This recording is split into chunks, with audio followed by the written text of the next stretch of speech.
Okay, let me go back through slides starting from here. Get there.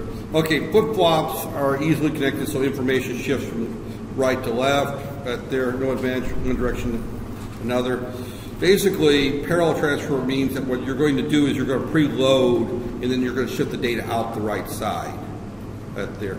Or you can. That's how you would do a parallel shift. That there, you would use the preset and the clears to load the flip-flops, and then clock the data out. And that's how you would convert from parallel to serial.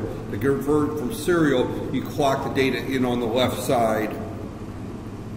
Right there. If you go back here, you know, here they don't show the presets and the clears, but this is, we're shifting the data out right there. So what we're showing here is this is now going into doing frequency divisions, and frequency dividers basically are used. This is kind of a funky way of doing it. Each flip-flop divides by 2. But these are wired up as a, they're taking the clock from one and feeding it to the other. And this is really not a good design. But what we've got is we've got 3 JK flip-flops wired up as a 3 binary counters, mod 8. And if you look at this particular one, our clock is coming in, and they've got this drawn in a backwards fashion. Normally I would draw this the other way. I don't know why they've drawn it. Well, I know why they drew it this way, is because it's set up to where this is the most significant bit right there. The way you normally see this drawn is that you've got 3 flip-flops here, right here. The cue from one goes to the clock of the next one. The cue from this one goes to the clock of the next one. These are our cues out. And this is our clock coming in right there. And what happens here, and all of our JKs are tied to 1 right here. This is called a ripple counter right there. And probably easiest shown to do it with Quartus. If I've got Quartus on my, I use it so much it should, there it is. Should put it higher up that there. And that there. And let me just kind of draw a real quick ripple counter right there.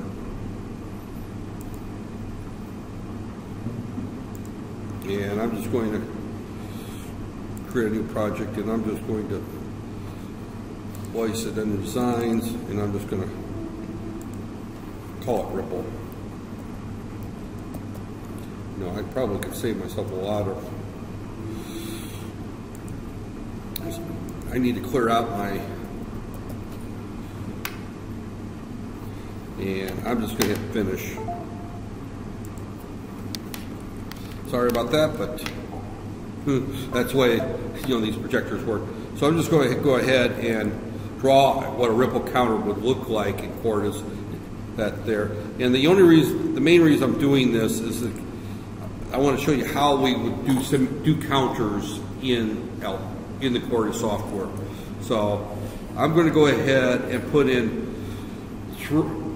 you know, let's just do 3. Let's just keep it simple. 3 JK flip-flops right there. And I'm going to put this in the repeat mode so that I got 3 of them in there. 1, 2, 3. Now notice here that they don't show Q naught right there. Now I'm going to put in a VCC right here, because we're going to tie everything to VCC that's not being used. Right there.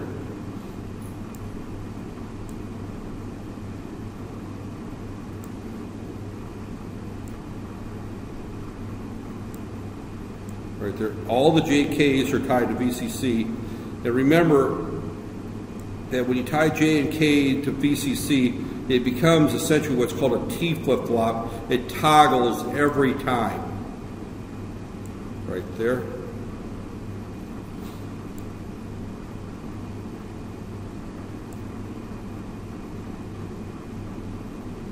everything gets tied to VCC. And this is where I should have my real mouse. Actually, I have a mouse with me.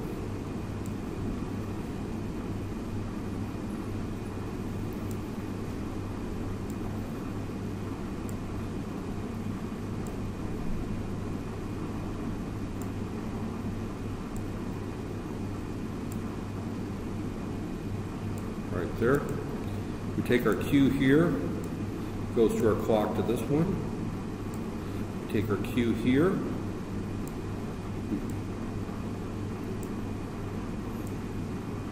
Goes to the clock here. And then I'm going to put 3 outputs down here.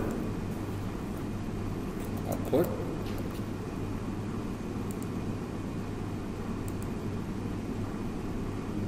And I'm just going to put them right on top of each other right here. And I'm going to tie the cues to the 3 outputs right here.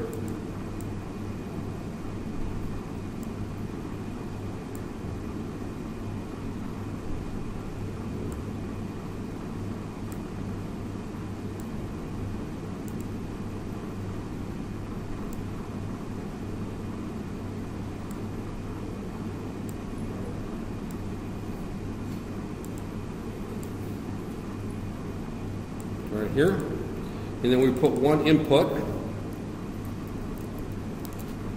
right here,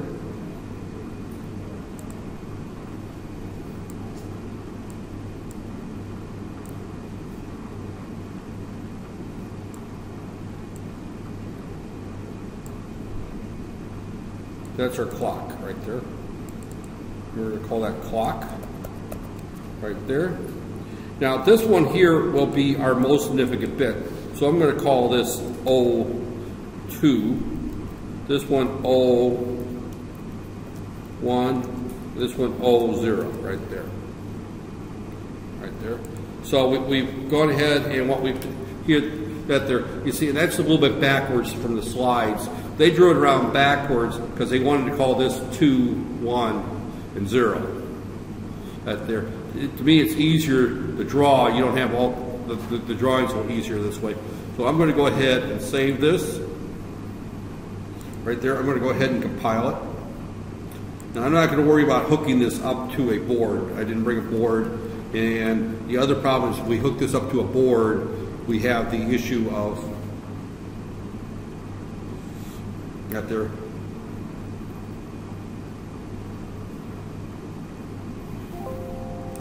So now what we're going to do is simulate, and then I'll go back and forth, you know, as we look at the simulation right there. So we're going to go ahead and create the simulation file right there. I'm going to close this here.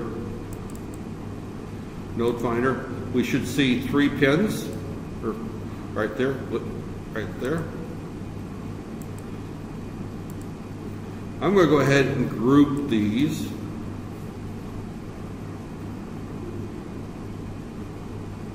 And group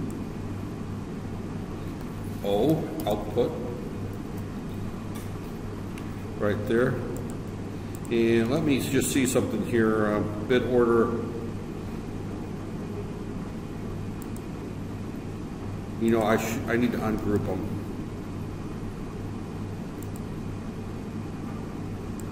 And then group them again.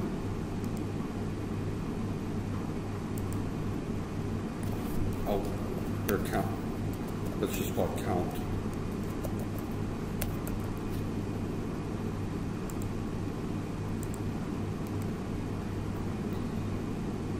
Okay, I want to make sure the most significant bit's on top of that there. You know, that's what I'm worried about. That's why it had to be in the order 2, 1, 0. So the most significant there. And we do as we do with every time we do that there. Let's just set like 20 microseconds. It's a long time. We don't need to worry about that. But we set our grid size to at least 50 nanoseconds. Right there. And then our count, all we do is just tell it to do a clock right there. Right there. And we shrink this down to where we can see that That's the easiest way of getting a count right there. Now we're ready to save this and simulate this.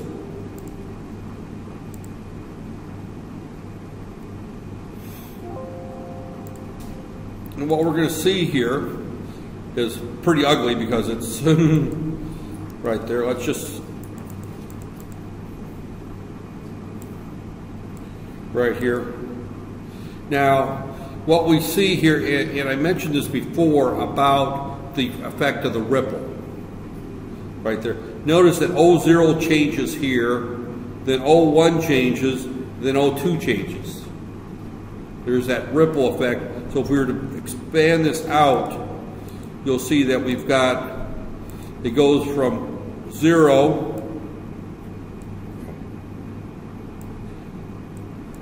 it's supposed to end up at 7. This is actually a down counter right there.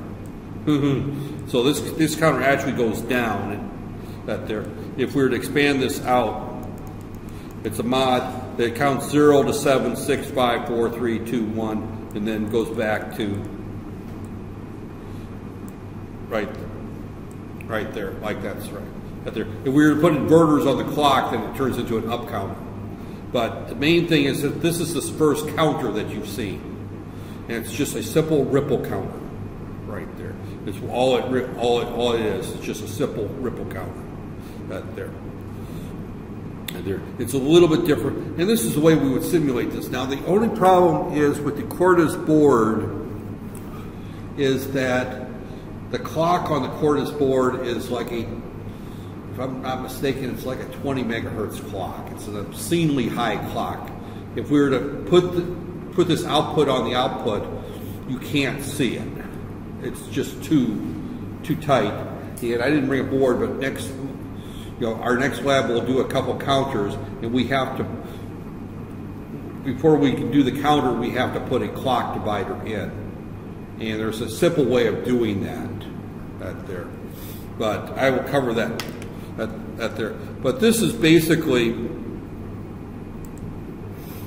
the counter that we're looking at. Now this particular one is going, first clock cycle, it's going 1, 2, or actually, if we were to look at this one here, this is actually going 0, 1, 2, 3, 4. So this one's actually counting up if you were to use that design. I did a simple down counter.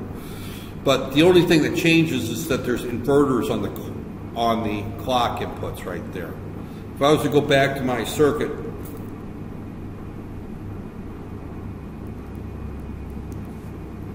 did I close out Cordis?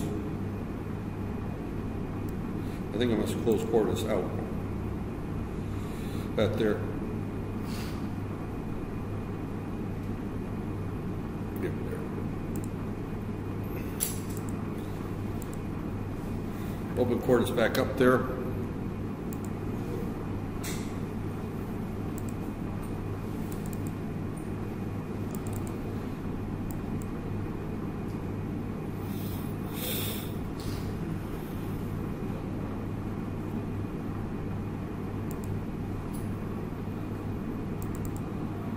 And I was to put, and it's going to be a little hard to do, let me move this to,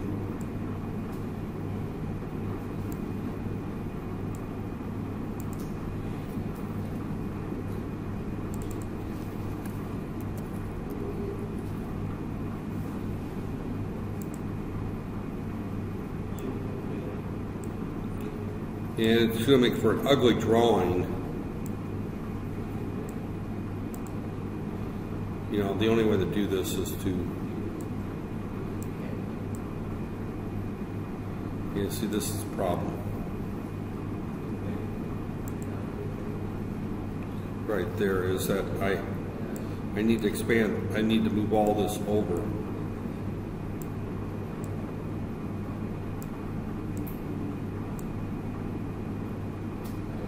To have room to put inverters in is what I've got to do is I've got to put inverters in right here.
And hopefully I didn't short anything out. It doesn't look like it did.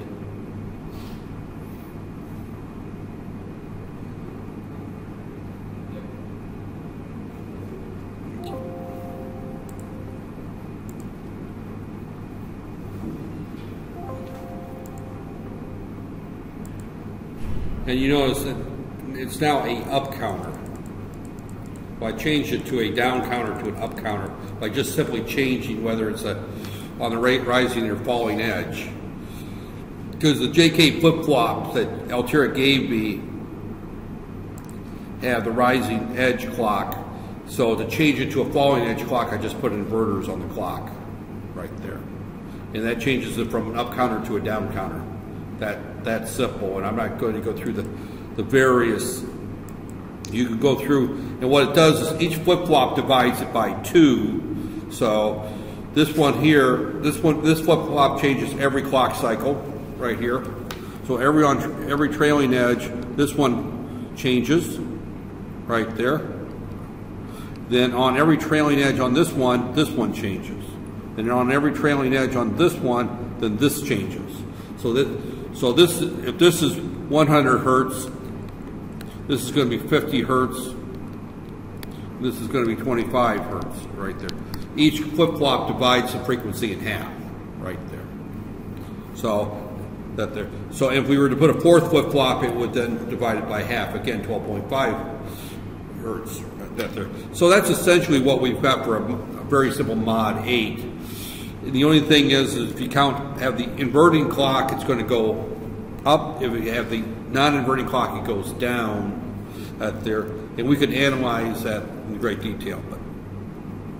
So this is just simply, and we can just add that there. It's not a very,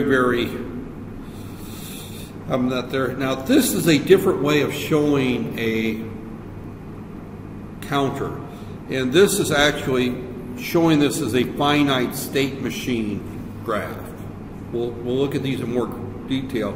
We start off in this state here, S0, S1, S2, S3, all the way to S7. Now, we show this arrow that means that on each clock pulse, we're going to go to that state right there.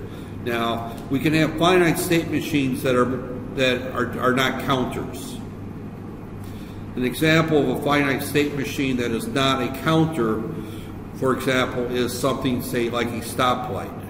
And the reason a stoplight is not a counter is that we're in one state, and I'm going to call it north-south green right there. And we're going to stay in that count until count is equal to 0, and we're going to initialize count to 5 when we go into the state. We're going to set count to equal to 5. So we're going to stay in this state for 5 clock cycles or 10 clock cycles. Then when the count is, when count is equal to 5, well, we'll say 10, that there, we go to north-south yellow. And again, we stay in there until count is equal to 0 or is equal to 5. And we reset count when we go into that there. So as we transition from this state here, we set count equal to that there. So we have a counter in here, that there. Now when we go from yellow, we could have 2 various states though. We could go to an east-west left turn or an east-west green, depending on whether or not there's somebody in the right turn lane. And I should say right turn. I'm still thinking from the U.S. where we have the left turn is the one that's got the arrow. Here it's the right turn that's got the arrow. You drive on the, I won't say the wrong side of the road. But from the U.S. perspective, we say the wrong side of the road. From the Malaysian perspective, we drive on the wrong side of the road. Regardless, when I talk about stoplights, I've been using this example for years. If I say left turn, stop me, because here it's a right turn that has. So as you're coming off, I don't know what the name of this road is that goes on to goes in front of campus. You're on the main road. I know if you go to the right, that you head toward John Gombach. If you go to the left, you head toward UIA. That there. So there's a. you know, and stoplights are a little different in Malaysia. I should point out that stoplights are a little bit different in Malaysia. So let me just kind of point out the way stoplights work before I go into this example. Normally, in most Western countries, you will have a red light, and then you will have a right turn light, the arrow right there. So, and same thing here. This is the north-south. This is the east-west. And the east-west and the north-south are the same. Here, they're different. And there's arguments on which one is better. I'm used to another system, so I'm going to say my system's better. You'll probably go, if any of you were ever to U.S. or Canada or Europe, you'll probably say that the Malaysian system's better. But regardless, when you look at what my system I'm used to, is you only turn right when that right turn arrow is on, or you can turn right if there's no traffic. So as you look at the traffic lane, I'm in this lane here and I want to go this way here, take a right turn. And my light here is green, my right turn light is not on. If there's no traffic coming, then I can make the right turn. If the right turn light is on, then I can turn right regardless, because I know the traffic coming this way is stopped. And normally what they do is they will do this traffic first. That they're both north and south that are wanting to turn right will have a chance to turn right, and then this light will go off, so now they'll allow traffic to go straight. If there's no straight traffic, then you could turn right, but you have to yield first. So later on when I do a stoplight problem, which we will probably do later on, I will at least do it as a demo, it will follow that pattern. The Malaysian pattern is everybody going north gets a green light, everybody going south gets a red light. This gets a green light. So both this and this all go at the same time. Then this one gets a red light and this one gets a green light, and then these all go this way. So it's a little different traffic pattern than I'm used to. There's some unique advantages to this, is because if there's only a few cars turning right, then or there's very little traffic going this way. This method is much smoother if traffic's only moving one way. So, and that's a whole course in a whole other degree program in civil engineering on how to manage traffic flow. I'm not a civil engineer that designs highways and designs what's the best way to design traffic flow. I would have to say that my experience so far is that folks at KL sometimes do a terrible job there, as we can well see by looking at some of the jams that we have So, but regardless, when we look at our finite state machines, there's different ways of doing finite state machines. Other finite state machines may be something like we may have a finite state machine where we have, for example, a washing machine. And the washing machine is in a cycle where it's idle, it's waiting. You push the start button, it goes to a state called fill. It stays in the fill state until full is equal to 1, and full is a sensor that tells when the washing machine is full, right there. And this is a different type of finite state machine, right there. And we'll be doing quite a bit with finite state machines later, because that's the way most systems are designed, is defining them as a finite state machine, right there. So this is the simplest way of showing a finite state machine. A counter is one that changes on every clock cycle, right there. So after pulse 1, it goes to state 1, clock pulse 2, and then it recycles back and keeps repeating. right there. So a counter is the simplest of finite state machine designs, right there. Simplest, right there. Microprocessors talk about using registers for data storage.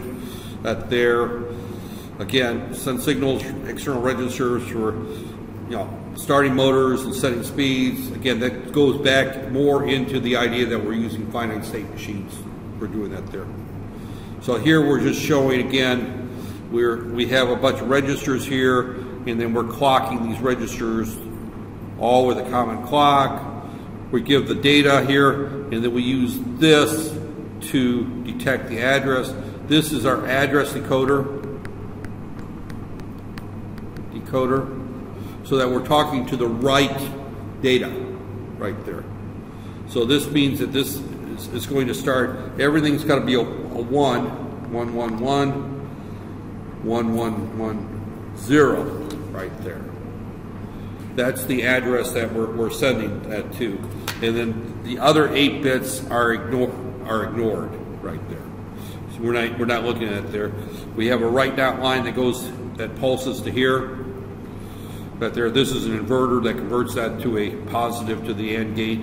That means that all these are going to receive a clock when that address is, I guess I better plug myself in.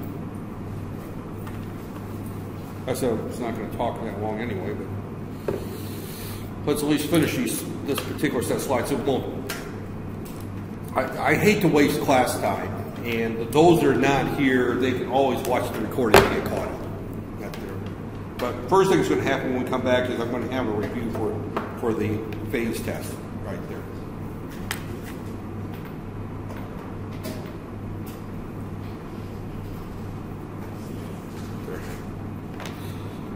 I notice that when I'm recording, my battery goes very fast. Okay. My screen just got much brighter here. All right, Schmidt trigger I'm going to skip. The Schmidt trigger is a device that basically what it does do is if I'm going in this direction, the threshold is higher than if I'm going in this direction. And what it's supposed to do is eliminate this little bouncing area there. Right there. So it's actually all it is. This is a standard inverter response. If I put a Schmidt trigger, it's going to look like this. The most common way that we look at Schmidt triggers is that as I'm going in this direction, it's got to reach the point here before it goes low. And then when I'm going down, it's got to reach this point before it goes high. Right there. The best way I look at defining a Schmidt trigger is on an AC system, air conditioning system. I set my thermometer, which this one doesn't have a temperature. Let's say I set my temperature to 24 degrees C. That's what I set my air conditioner in my bedroom to. It's 24 degrees C. I don't know. That's probably cold to Malaysians. My wife likes to sleep with a blanket and 3 layers of pajamas out there. And I'm sleeping with just a thin cotton pants and t-shirt out there. And I still sweat. Well, I got a lot of inboard, I grew up in the state of Minnesota where it gets minus 40 in the wintertime, so I have a lot of natural insulation out there. So regardless, if my air conditioner is set to 24, I don't want it kicking on and off when it gets to 24, because it's going to get to 24, the temperature goes up, gets to 24, the air conditioner kicks on, it drops down to below 24, it kicks off, kicks back on. It's constantly going on and off. So what normally will happen with my air conditioner is it will kick on at 25, for example, and it will stay on until it gets to, say, 23. Then it kicks back on again. It kicks off again, and then when it gets to 25 again, so that it's on for a period and then off for a period. So it has a different threshold as the temperature is going up versus going down. As the temperature goes up, it kicks on at 25, but it doesn't kick off at 25. 24. It waits, gets a little bit cooler than 24, then kicks off. And that saves from turning it on and off, on and off, on and off, on and off. That there. That's the biggest place where you put. Another term for this is called hysteresis. Hysteresis just means slop. That there. The same thing happens when you drive your car. You have slop in your steering. That there. You're driving your car a straight line. Well, nobody drives a straight line. You drift a little bit to this direction, you drift a little bit to this direction, you drift a little bit to this direction. Now, the amount of slop will depend on how alert you are, and that there, you may only drive a few inches before you correct. Then you drive, you know, that there, you may be correcting fairly constantly, and your car looks like it's moving relatively smooth. You know, as a good Muslim, you don't drink alcohol. But in the U.S., there are people, and even in Malaysia, there are people that will drink alcohol. And the one thing that alcohol does is it reduces this reaction time. And instead of going a straight line, people tend to do this. It's called weaving down the highway. And you can tell someone who's been drinking is that they don't react. They're to the left side, the right side of the road, then they're to the left side of the road. You know, they're all over the road because they're you know, it slows down the reaction time.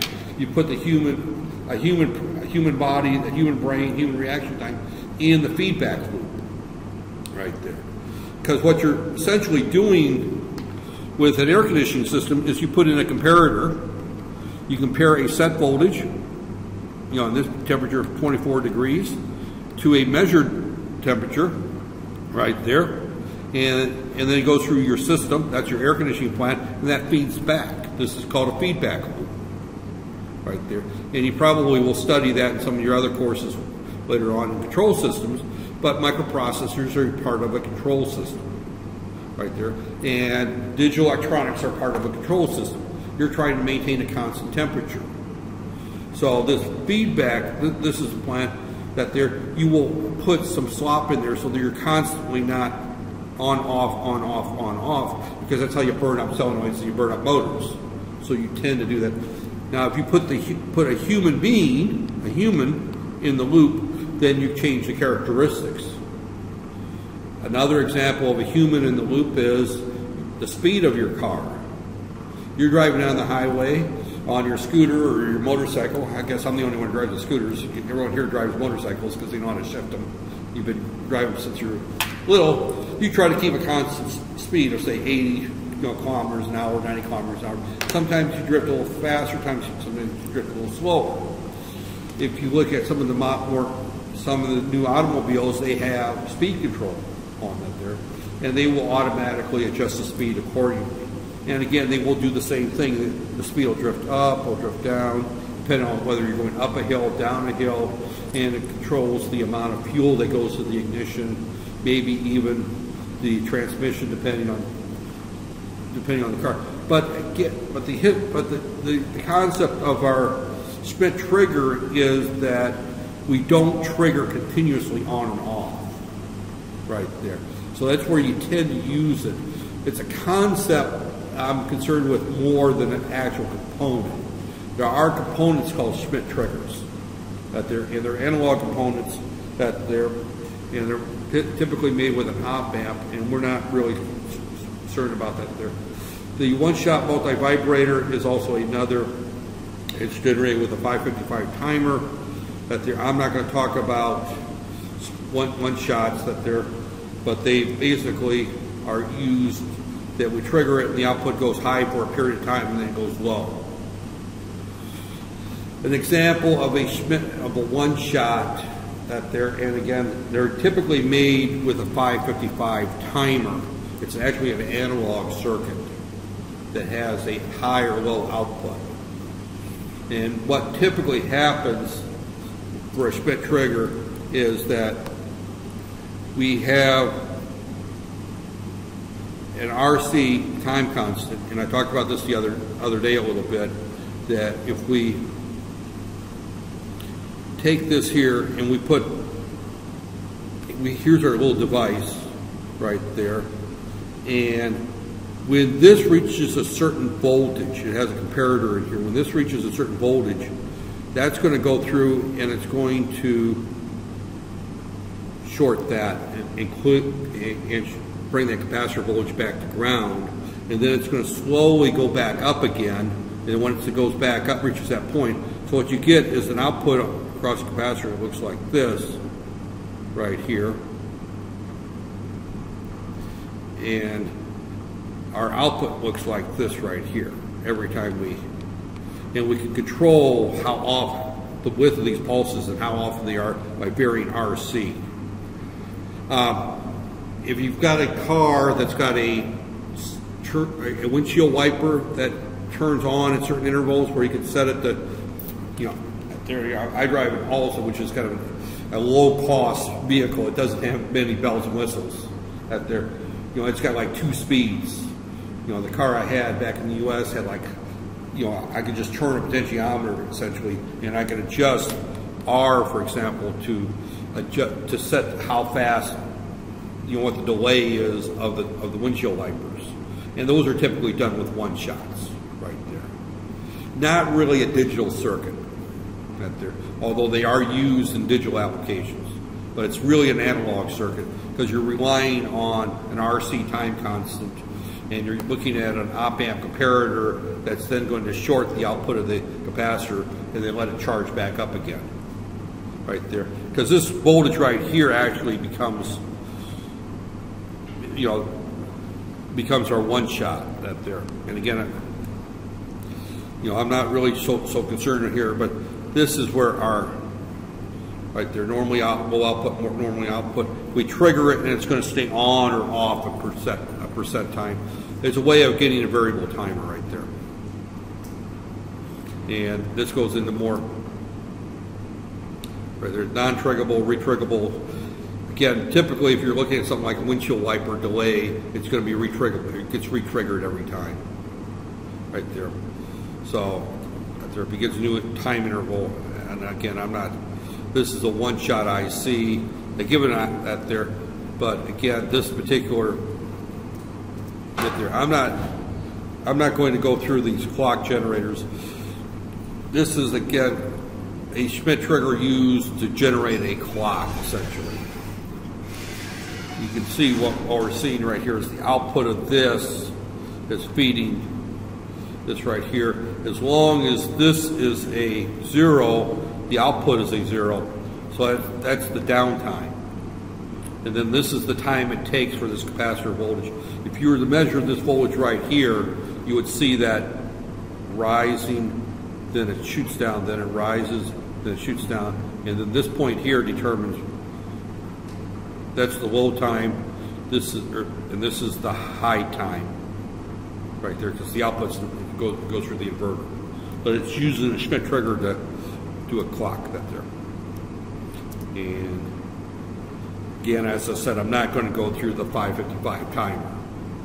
It does have an SR flip-flop in the middle of it, though, as part of the design out there.